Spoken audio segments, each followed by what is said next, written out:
రేవంత్ రెడ్డి గారికి ఒకటే మాట అడుగుతున్నా.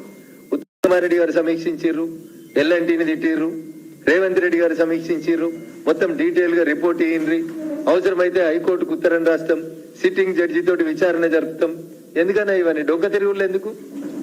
స్ట్రైట్ మీరే అమిత్ షా గారికి రాసిన ఉత్తరంలో ఏం రాసిరంటే, నా దగ్గర కాళేశ్వరం ప్రాజెక్టుకు సంబంధించిన అవినీతి ఆధారాలన్నీ నా దగ్గర ఉన్నాయి, మీరు విచారణ ప్రారంభిస్తామంటే నేను పూర్తి సాక్ష్యాధారాలు మీకు ఇస్తా అన్నారు వారు.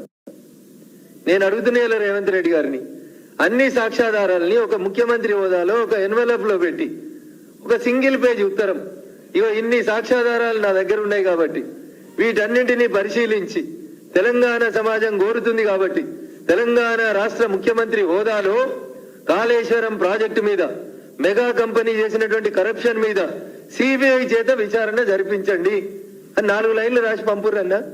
There ends the episode. Rahul Gandhi garu అన్నారు కదా, కరప్షన్ కాళేశ్వరం రావు అన్నారు కదా, పైసలు తీసుకొచ్చి పేద ప్రజల అకౌంట్లలో వేస్తామన్నారు కదా, నెల రోజులే అయింది కదా. ఆ దిశగా అడుగులేస్తే బాగుంటుంది. కాంగ్రెస్ పార్టీ పెద్దలకు ఇంకేమైనా ఆధారాలు కావాలంటే నా దగ్గర ఉన్నటువంటి పూర్తి సమాచారాన్ని నిన్న వాళ్ళకి పంపించేటువంటి ప్రయత్నం చేసినా చేరిందనే నేను అనుకుంటున్నా. ఈ ఆధారాలు ఇంకా వాళ్ళకి చేరలేదంటే ఖచ్చితంగా ఈ ఆధారాలను వాళ్ళకి పంపించడానికి నేను సిద్ధంగా ఉన్నా. అన్న ఈ రిపోర్ట్ ఎంత క్రిస్టల్ క్లియర్ గా చెప్తుందంటే, లోను మార్చి 2022 వరకు లోను కట్టాల్సినటువంటి లోను తెలంగాణ ప్రభుత్వం కట్టకపోవడం వల్ల 10,000 కోట్ల రూపాయల వడ్డీ వచ్చి ప్రిన్సిపల్లో జాయిన్ అయిపోయిందన్న. 10,000 కోట్ల రూపాయల వడ్డీ వచ్చి ప్రిన్సిపల్లో యాడ్ అయిపోయింది మార్చి 2022 వరకు వడ్డీ కట్టకపోవడం వల్ల.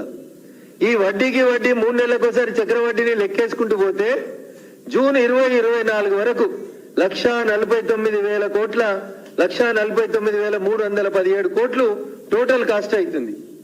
కాబట్టి దయచేసి కాంగ్రెస్ చేసిందా, బీఆర్ఎస్ చేసిందా, మెగా కృష్ణారెడ్డి గారు చేసిందా, వాప్కోస్ చేసిందా, విజయ బ్యాంక్ చేసిందా, పవర్ ఫైనాన్స్ కార్పొరేషన్ లిమిటెడ్ చేసిందా, ఇవన్నీ పక్కన పెట్టుండ్రి.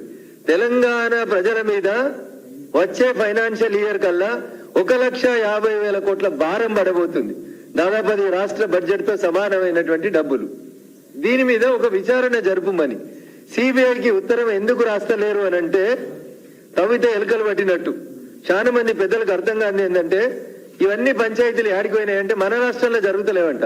పక్క రాష్ట్రంలో ఒక పెద్ద మనిషి చుట్టూ వీళ్ళంతా ప్రదక్షిణ చేస్తున్నారని, ఈ మెగా కంపెనీ పక్కన పోయి కర్ణాటకలో కొన్ని కాంట్రాక్టులు పొందిందని, అక్కడ ఉన్నటువంటి ఒక గౌరవ ప్రజాప్రతినిధి గారు తెలంగాణలో కూడా చక్రం తిప్పుతున్నారని, వారిని మీరు కలిసినారని, మెగా కంపెనీ పెద్దలు కలిసినరని, అందుకనే ఈ పంచాయతీ అంతా కేవలం మేడిగడ్డ వరకే కన్ఫైన్ చేసి ఎల్ఎన్టీ సంస్థ వరకు మాత్రమే దీన్ని ఆపేసి అసలు కాళేశ్వరం కరప్షన్ కి కారణభూతమైనటువంటి మెగా కంపెనీని పక్కకు తప్పించాలని చెప్పి కొన్ని కుట్రలు జరుగుతున్నాయని చెప్పి ఒక విషయం తెలంగాణ సమాజంలో చర్చ జరుగుతుంది.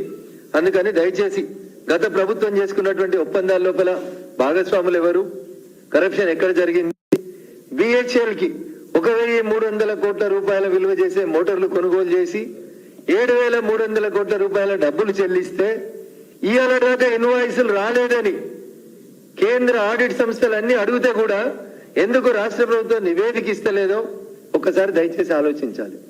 సో కాళేశ్వరం మీద 1 నిమిషంలో అసెంబ్లీలో పవర్ పాయింట్ ప్రెజెంటేషన్ తోటో లేకపోతే హైకోర్టులో మేడిగడ్డ ఎఫ్ఐఆర్ ని సిబిఐకి ట్రాన్స్ఫర్ చేయమని కథను డైవర్ట్ చేయడానికో దయచేసి చేయొద్దని, నిజాయితీగా తెలంగాణ సమాజం పక్షాన గట్టిగా నిలబడతా కొట్లాడతా అని చెప్పినటువంటి ముఖ్యమంత్రి గౌరవనీయులు రేవంత్ రెడ్డి గారు మీ కష్టం లేకుండా, మీ మీద బురద పడకుండా ఒక 4 లైన్లు పెట్టి భారత ప్రధానమంత్రికి మీరు ఉత్తరం రాయండి, సిబిఐ చేత విచారణకు అడుగుదాం, మీరు ఉత్తరం రాస్తే ఆ దిశగా భారత ప్రభుత్వం అడుగులేసేటట్టు భారతీయ జనతా పార్టీ నాయకులుగా మేము కూడా ప్రయత్నం చేస్తాం.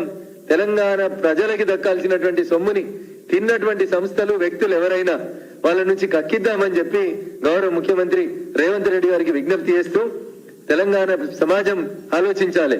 సమీక్షలు, హైకోర్టు జడ్జీల చేత విచారణ కోసం అని రాస్తున్న ఉత్తరాలు, ఇవన్నీ కేసును పక్కదారి పట్టించి ఎవరిలో కాపాడేందుకు చేస్తున్నటువంటి ప్రయత్నాలుగా భారతీయ జనతా పార్టీగా మేము భావిస్తా ఉన్నాం.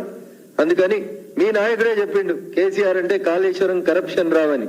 అందుకని ఆ కాళేశ్వరం కరప్షన్ రావు మీద ఇలా మీకు అవకాశం వచ్చింది కాబట్టి అర్జెంట్ గా సిబిఐ చేత విచారణ జరిపించేందుకు ఉత్తరాన్ని రాసి మీ నిజాయితీని, మీ చిత్తశుద్ధిని, తెలంగాణ ప్రజలు మీకు ఇచ్చినటువంటి మ్యాండేట్ ని అక్షర సత్యంగా నిరూపించుకోవాలని గౌరవనీయులు రాష్ట్ర ముఖ్యమంత్రి రేవంత్ రెడ్డి గారికి విజ్ఞప్తి చేస్తా ఉన్నాం. Thank you.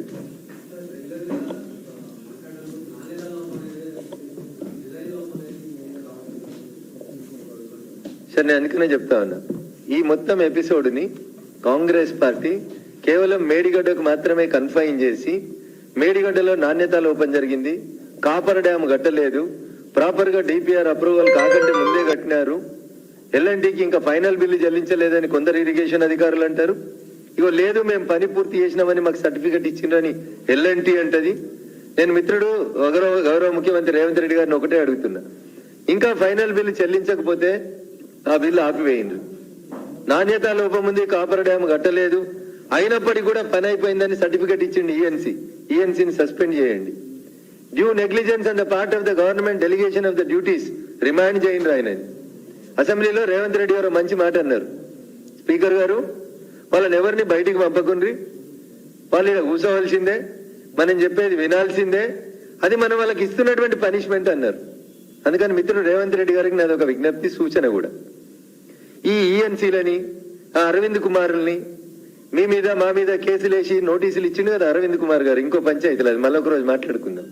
ఆయన అసలు మీరు బదిలీ చేయొద్దు, ఆన్నే నిలబెట్టాలి, కాగితాలు తీసుకురా సార్ అని అడగాలి, కాగితాలలో ఎక్కడ తప్పు జరిగిందో చూపెట్టాలి. అధికారికంగా విధులలో ఉండి పనిని సరిగా నిర్వర్తించినందుకు కేసు పెట్టి, క్రిమినల్ కాన్స్పిరసీ కింద 120B కింద కేసు పెట్టి, 420 కింద చీటింగ్ కేసు పెట్టి అదే అధికారులని మళ్ళీ రిమాండ్కి పంపించాలి. కానీ ఎమ్మెల్యేలని బీఆర్ఎస్ వాళ్ళని అసెంబ్లీలో కూర్చోమని అధికారులను మాత్రం ఇంకో దగ్గరికి బదిలీ చేసి వాళ్ళని రిలాక్స్ చేయొద్దు, రిలీజ్ చేయొద్దు అనేది నేను ముఖ్యమంత్రి గారికి చేస్తున్నటువంటి అప్పీల్, సూచన. Thank you.